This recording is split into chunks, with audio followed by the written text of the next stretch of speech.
Hi, good morning, and thank you all for being here. And thank you to the panel for making the trip to Bombay, which takes about, I think, 2 days to reach BKC amongst all the traffic. Just to kick things off, maybe we could start with a quick introduction for everyone, and then we could dive into the questions. So let's start with you, Nruthya. I'm going to get picked on this panel quite a bit, aren't I? Hi, I'm Nruthya. I'm a partner at 314 Capital. We're an early-stage venture firm managing about $500 million capital deployed across consumer, fin, SaaS, and some deep tech. Consumer tech is particularly a thesis that's very, very close to our hearts, which also includes our broader media and gaming thesis, which we've invested across multiple assets in that category and achieved actually some rare exits within media and gaming as well. Thank you. Haru-san.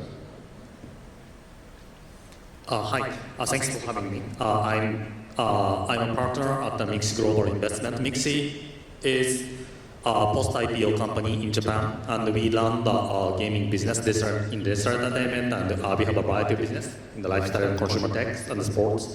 And we just launched the corporate venture capital at the size of $50 million USD. And it's an early-stage investment fund. We just launched it last quarter, so I'd say it's one of the new funds. So I'm excited to be here, and we are actively working on the investment side in India right now. Vamshi, that would be great if you could. Hi, this is Vamshi. I'm a partner at Kalaari Capital. Again, a very early stage, I won't say early stage, but pre-Series A, Series A investments. Done, I think we've pretty much very excited about gaming, maybe for the past 8 to 10 years, I would guess, with some good outcomes which we have seen, whether it's Dream11 or Winzo and a lot more. But really excited to be part of the early journey and support the founders over there. Aakash, would you? Hi, Aakash. Glad to be here. Managing Director at Matrix Partners India. We are a seed to Series B fund with about $1.5 billion in assets under management. I primarily focus my energies across two things. One of those being media, social, and gaming. The other is mostly on the enterprise side. And super kicked about talking today on building gaming businesses from India. Great, thanks for that. Anuj? Hi. My name is Anuj. I've been in the industry for the last 13 years, different roles, entrepreneur first, then CXO and investor as well in the gaming industry. Currently, I manage a portfolio for Jetsynthesys of 6 different gaming assets that they have. Great. So now let me start with Aakash first. And I guess it's a shared question, but maybe we can arrive at a consensus soon enough. But what's your view on the total addressable market for gaming? Like, what's your view on let's talk about players and payers. And we're still talking India only, right? Yeah, only India for now. Okay, I think there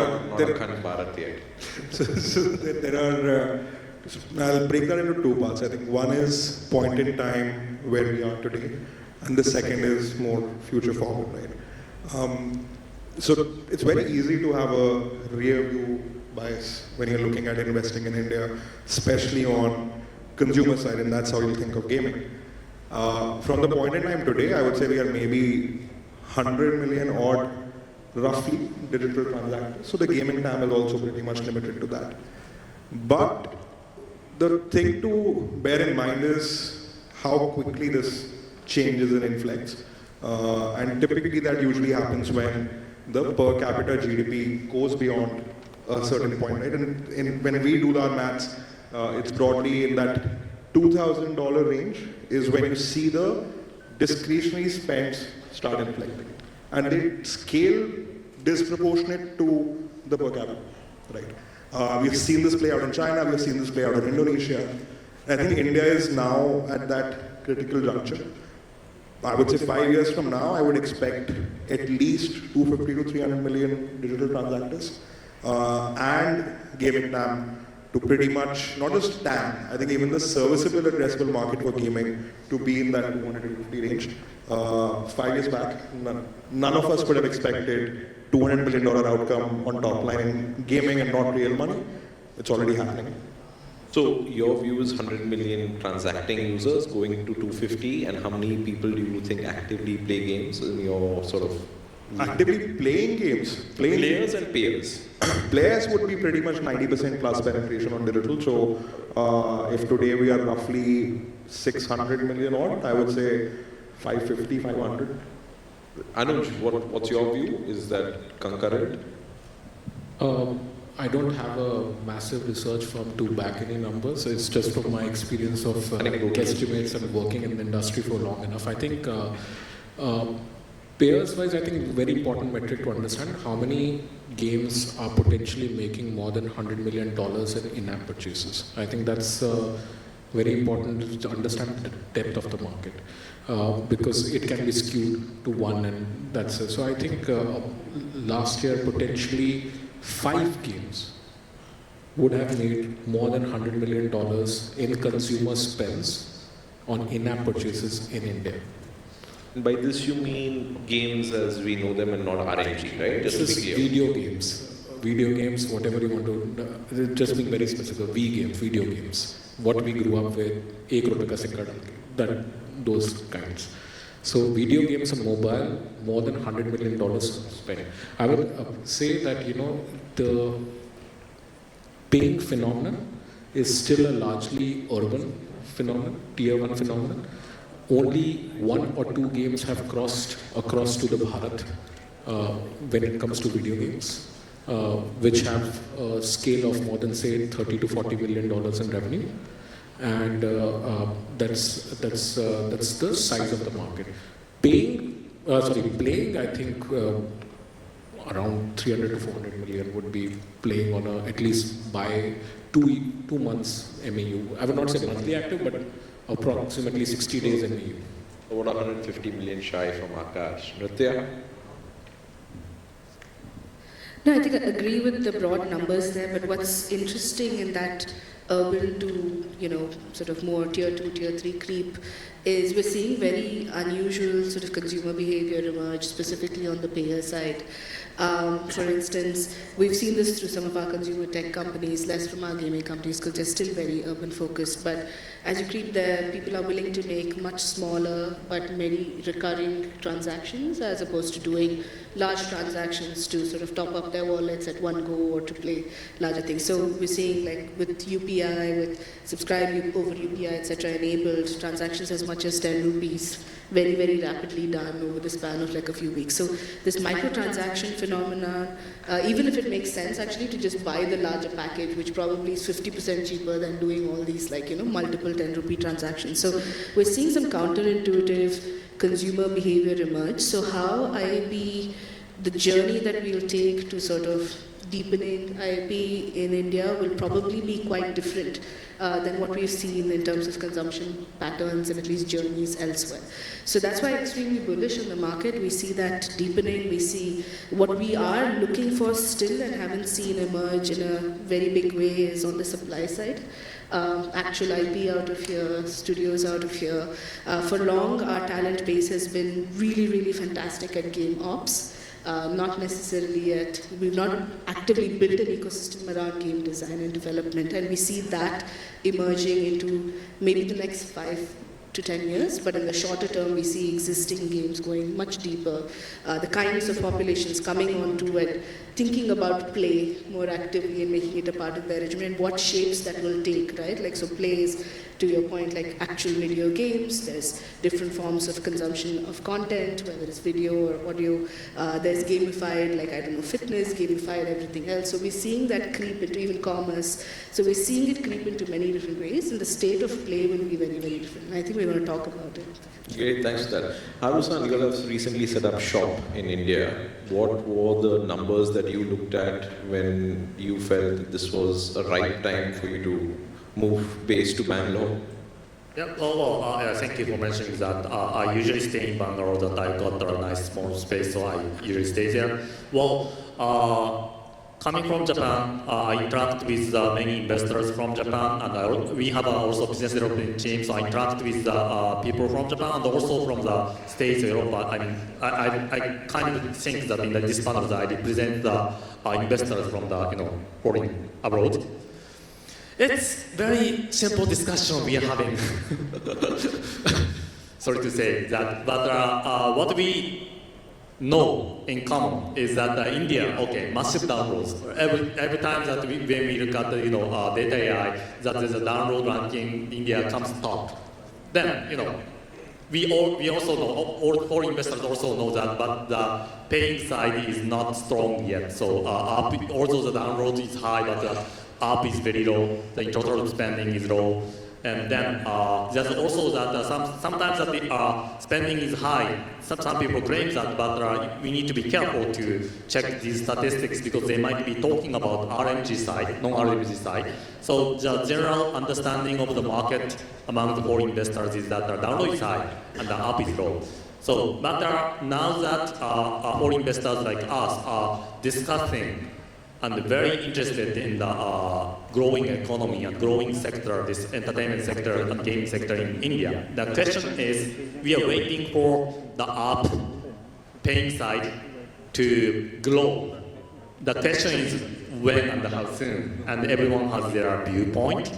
In my view, it takes more years, but I'm sure that there are a lot of positive signals coming to this, coming to and staying here, spending time here. So I'm sure that I'm bullish on that this market, but it takes a little more years to convince all the other investors to be more active here, because we are waiting for the payer side to grow.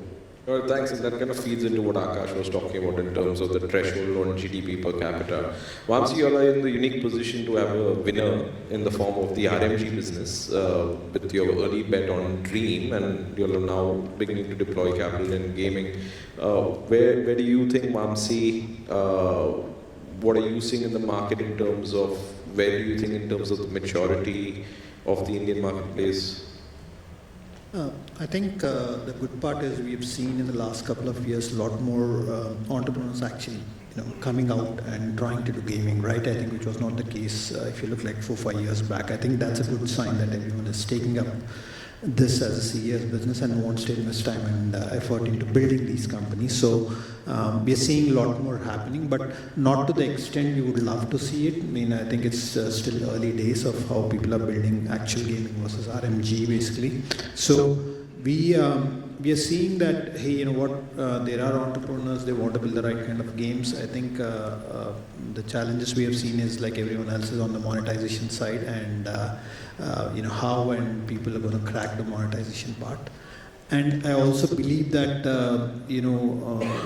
while we have seen IAPs and different mechanisms, I feel that the disruption element for this market also needs to be very different in terms of monetization. We have seen this across content and all that, which subscription models are evolved and all that stuff, because and we've been through those journeys in which content has changed.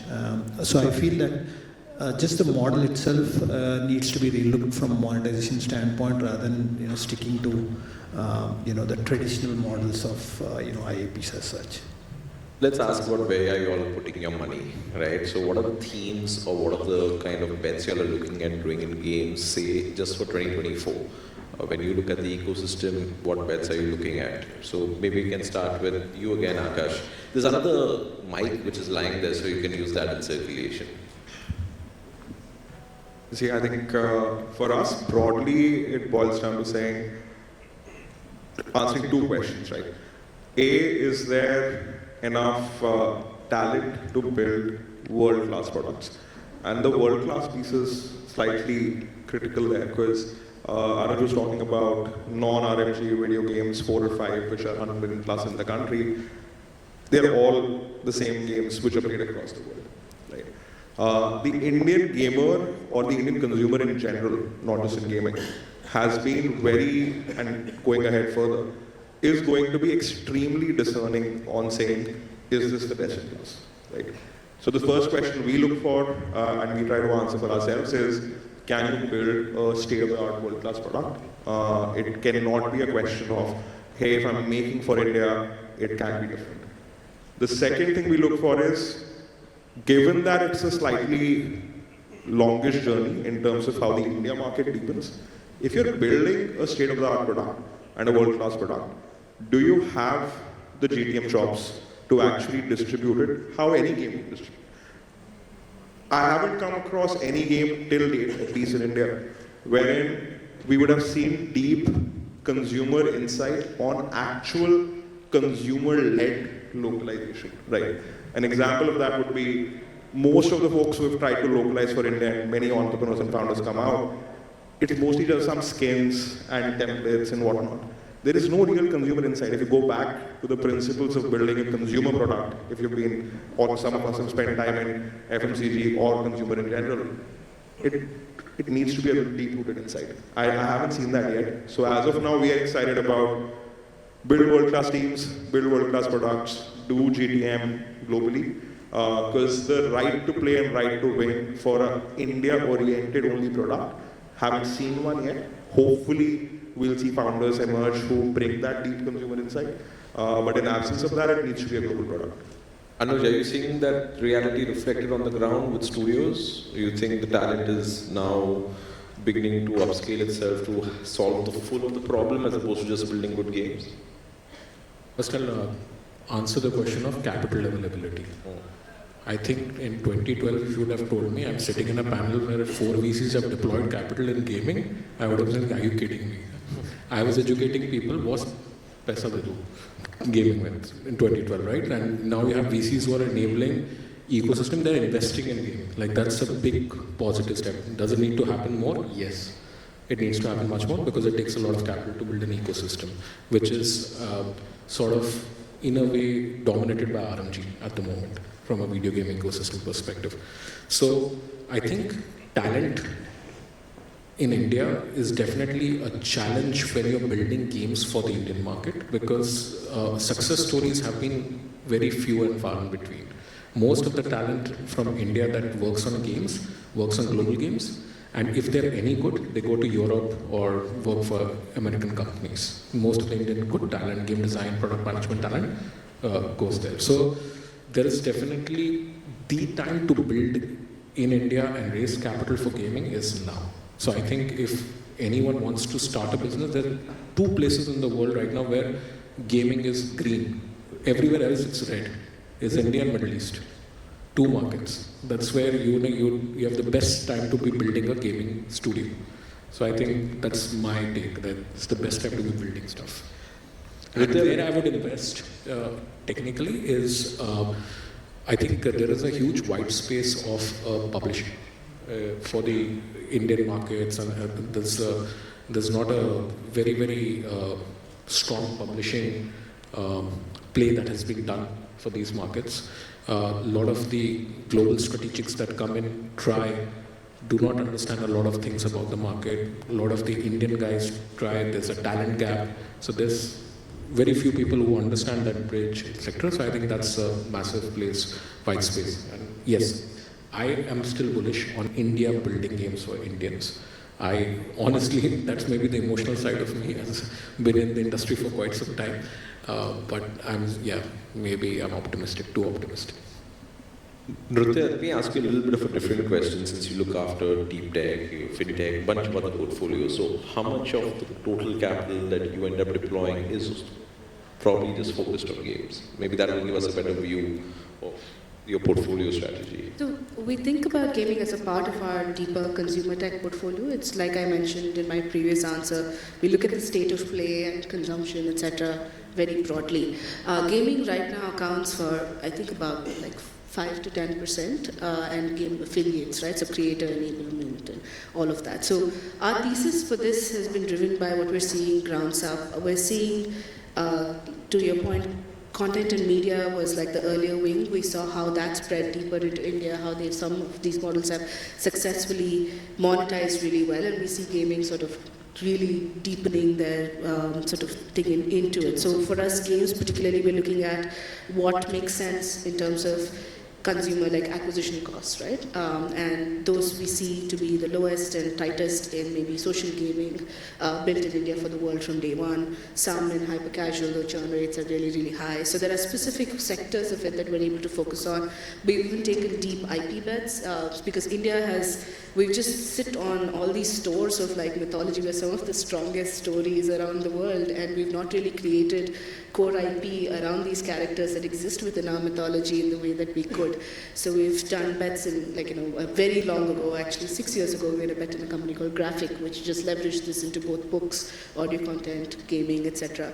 So there's different pieces of this, and just broadly within that 10%, another thing we're very actively seeking is what we call the pickaxes in the gold rush strategy, right? So who's building the infrastructure, who's building the publishing platforms? We have, for instance, in Loco, just broader sort of ecosystem building, right, around gaming. So consumption, enabling that consumption really well, bringing a larger sort of making esports a thing and a phenomenon and driving all of that. So all of the pieces around just core games as well are very active strategies for us at 314. But again, it comes down to absolute right team, a really focused strategy, getting the timing right, figuring out when CACs can be sort of manageable for the amount of revenue you can anticipate on any of these games and playing that really smartly. So that's sort of how 314 looks at this space. Haru-san, what are you looking for when you look at India? What kind of companies are you looking at? And what are the themes that you're pursuing mixed up with the MIXI strategy? Yeah, sure. Our CBC from MIXI is aligned with MIXI's scope of the business. So we have 3 pillars of the business: digital entertainment, lifestyle, consumer tech, and sports. So, what we are more focused on the digital entertainment, and most of that means that gaming and nearby. Then, for India, that we plan to allocate about half of the capital to the gaming and the entertainment sector. Then, currently that we have 2 interests in the market. One is the companies that could go well, that can potentially partner with the global companies and global game developers to come into when they come to India. For example, that there are publishing side, marketing side, or they have a great reach to the players so that they can synergize well with some global players coming to there. So because I know that there are quite a number of global companies are now interested in expanding more into the emerging market. And naturally that India is the most interesting market, one of the most interesting markets, I would say. So they are expanding more to India, then they need local partners in the development or marketing or publishing. So that business could go well in the coming years. The other side that when we talk about gaming, that you usually think that there are, let's say, Indian gaming studios here. We are also interested in seeking the potential great new studios. So I talk with them a lot. But knowing, as discussed here, that there's a challenge to some part in the talent, and it's still a new thing in India compared to other markets. So and I also know that there are usually that there are new gaming studios are less likely to find success in their very first game. They usually the gaming studios, they publish one game, didn't click. They publish second game. Okay, that's so fine. Then third or fourth game, they finally find a surprisingly good title. That's the traction. Gaming development is not just one-time investment and just see how that happens, but you need to continue to build the talent. Even in Japan, gaming studios just that, talent is mature, I would say, in Japan, but studio, you have to build a studio, makes the team stronger, they have more ideas to iterate on, so it takes more years. So for the other part, Indian gaming studios part, that I'd rather look for naturally that I look for the teams that is more of, that the founder and the team is good and the business is sustainable. It's not like if the valuation is too high and you're raising this amount, then it might be difficult for you to go for continue. It's not sustainable. So I'd rather like the gaming studios that see it in the long run rather than in the short term. But depends. I also look into the gaming studio that have good ambition in the short term. That's also good. So, but that depends. But I highlight that for the gaming studios in India, I'm looking for the great studios that see that sees in the long run. Yeah, so clearly more studio focused. Vamshi, a quick tweak to the question is, post this whole GST ruling, do you see now more people excited about building V games, as Anuj called it, compared to RMG, which used to be the dominant theme maybe until October last year? I mean, I think we have not seen any shift as such in terms of, because it's been very, I think maybe 3 to 6 months only. But I mean, when we are looking at some of these founders, basically, like what Aakash was mentioning, I think we haven't seen many people coming with a lot of insights. Basically, they are very excited about building the game. They are very excited about the technology that is there and all that stuff. But I think the challenge, what we are seeing when we are looking at founders also, is that do they have what it takes to, kind of understand the market? Do they have the insights in what they are building into and why they are building? Because again, it's going to take a lot of time for you to go to market. We are seeing that almost 1.5 years, 2 years before you actually get the game to go to market and learning insights and coming back. By that time, you might have exhausted the capital. So the challenge is that, when we are looking at founders now, if I look at them, I would look at, how well they're equipped with actually looking at different channels of distribution, different channels of monetization, how well they can actually, get some insights quickly to look at, looking at the next game or transitioning some of the elements which they're built into the game to, based on customer insights and all that stuff. So I think, obviously, the primary bit for us is always founder, and so I think we just look at founder market fit, deep insights and all that stuff, yeah. Well, there's globally it's been a pretty bad year for gaming. We've started off with, I think, close to about 25,000 people being laid off across. India seems to be cocooned from some of the negative press cycles over there. But maybe, Haru-san, you can talk to this first. What's your view of how will that affect the local industry? And what makes you look, what are the kind of things that you're looking for in investable game businesses? I don't have a clear answer, right answer, I'm not sure, but if you are asking me my view on that, first that, well, Japan, labor law is quite strong, so when there are challenges in the game development, some of the games don't go well I don't mention the names of the companies, but in Japanese developers, okay, when the project doesn't go well, we have we have more people than we need. Then what happens in Japan's company is likely, okay, project goal, but we somehow relocate these people instead of laying off so quick.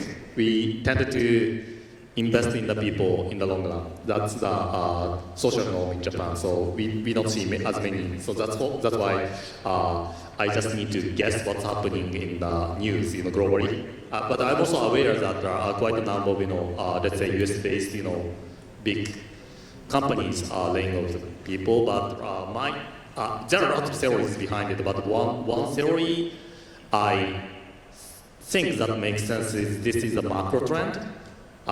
In the COVID times, that the capital was easy to access. So IT companies, gaming companies, usually they borrow the money, spend it in the R&D for years. So then in the COVID times they hired too many people. Then eventually inflation happens. That the cost of capital is high because the rate is high, interest rate is high. So then you will suffer from the financial loss just because of that fact. So people are cutting down on the cost. So it's a macro trend. So every tech companies, gaming companies are doing that. That's it.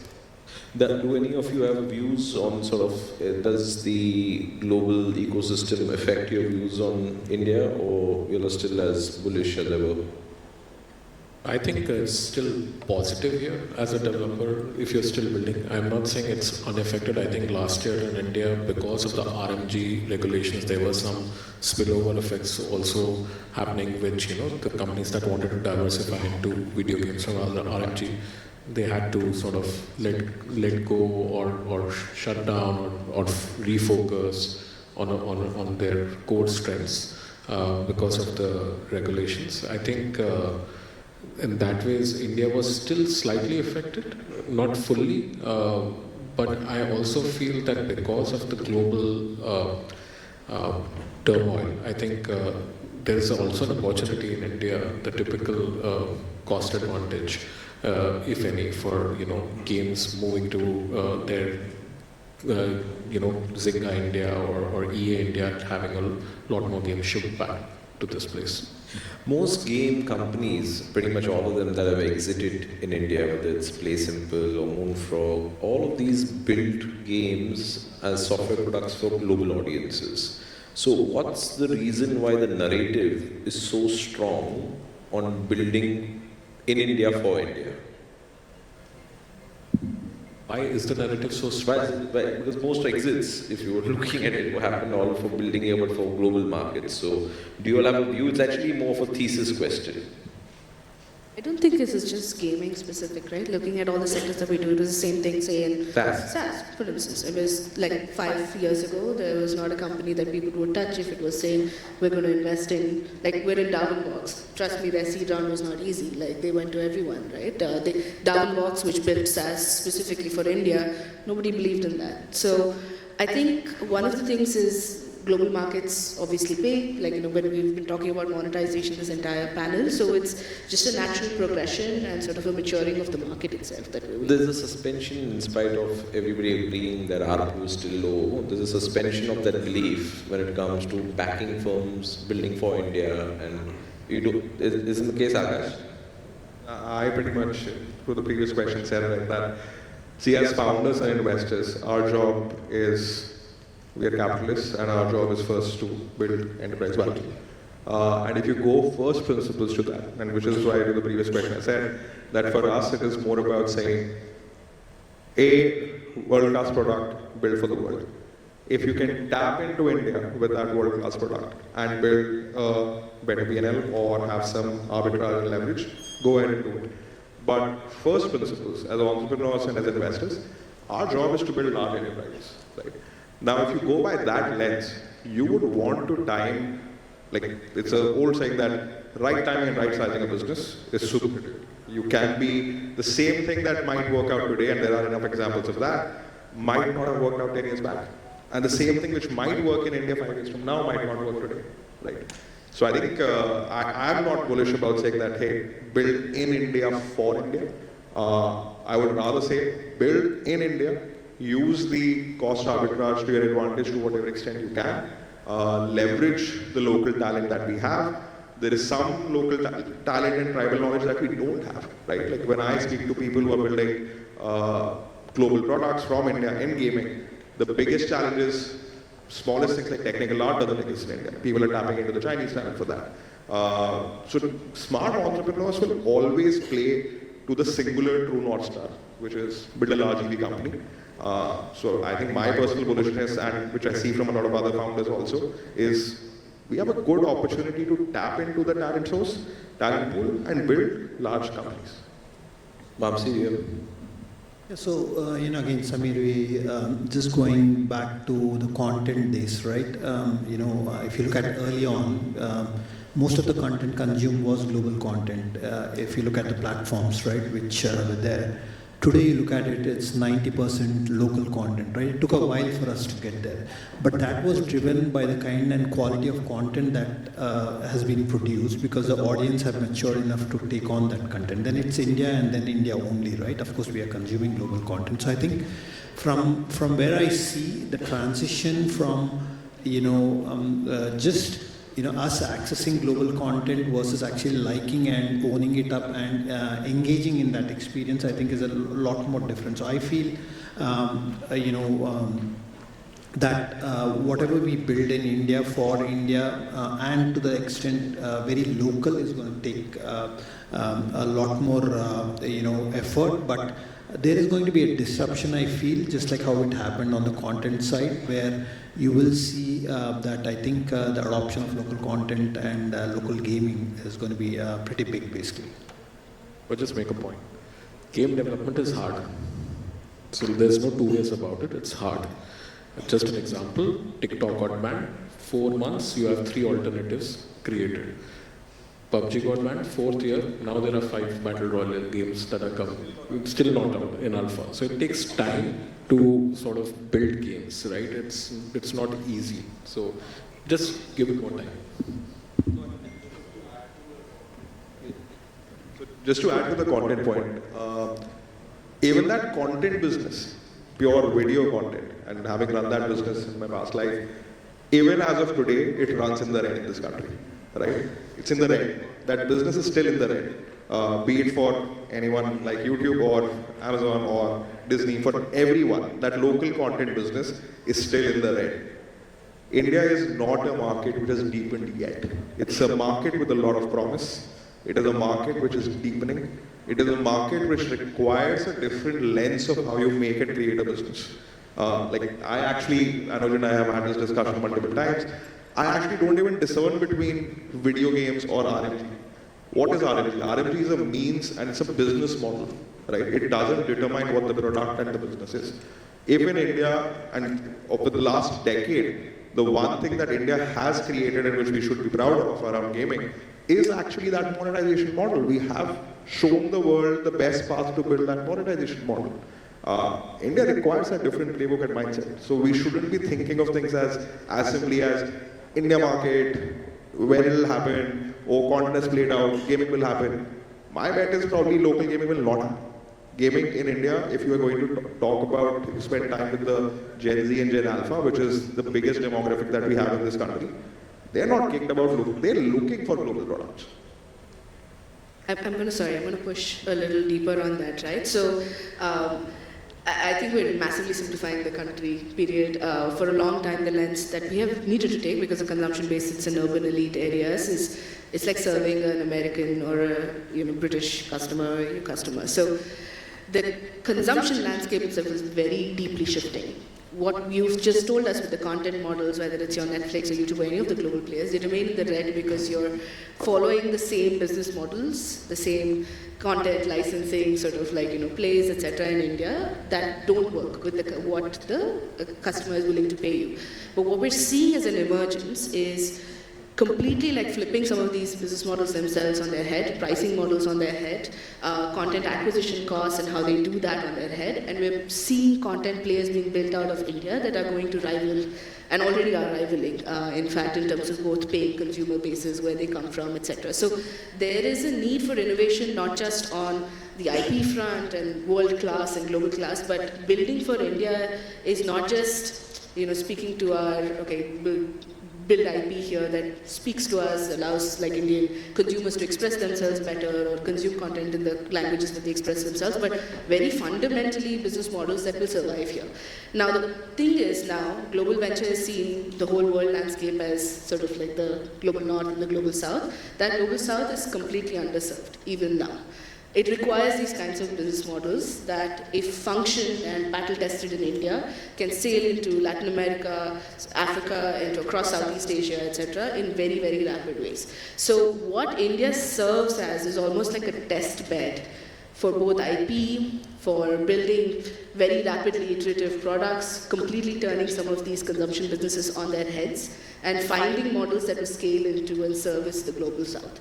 So if you're going to write off the entire global south as a market emerging into the next 2 decades, that's a thesis you and I can have a debate about outside, but that's the better way to do it, right? If you can crack India with all of its diversity, complexities, the business models, the cost structures you have to work with, and build really efficient businesses, turning global models on their head, you have a very different definition of what global means for you, waiting for you. So that's just going to leave it at that. And probably last question, and maybe I will anchor it with the quote that I think the Mid-Journey CEO has a quote saying, in the future there will be a giant AI chip in a console and all games will be our dreams. Now, with Sora coming out, it's kind of changed the way one looks at video, and the pace of innovation is so rapid. A large part of the layoffs as well has been attributed to generative AI tools being used to replace a large part of the pre-production process, which was very people-intensive. You look at that, you look at now Vision Pro and the Quest, and that whole sector being officiated with Apple's entry into it. we seem to be a very mobile-centric kind of country in terms of our view of gaming. But as investors, with a rapidly changing world, both in the form of what AI is capable of doing in terms of bringing imagination to life, as well as new form factors, what do you think is the future of play?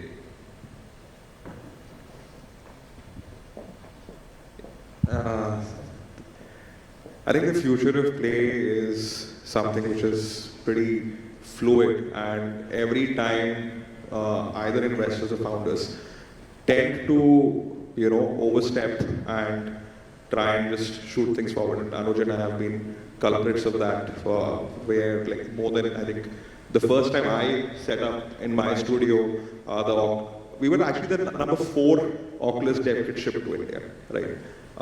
This is way back in like 2011, 12. So there is no merit in trying to, step forward and take a leap. The way technology plays out and the way it reaches an end consumer, there is a stack. There is stacking of things that need to happen, right? Let them happen and let them keep progressing in the way they progress.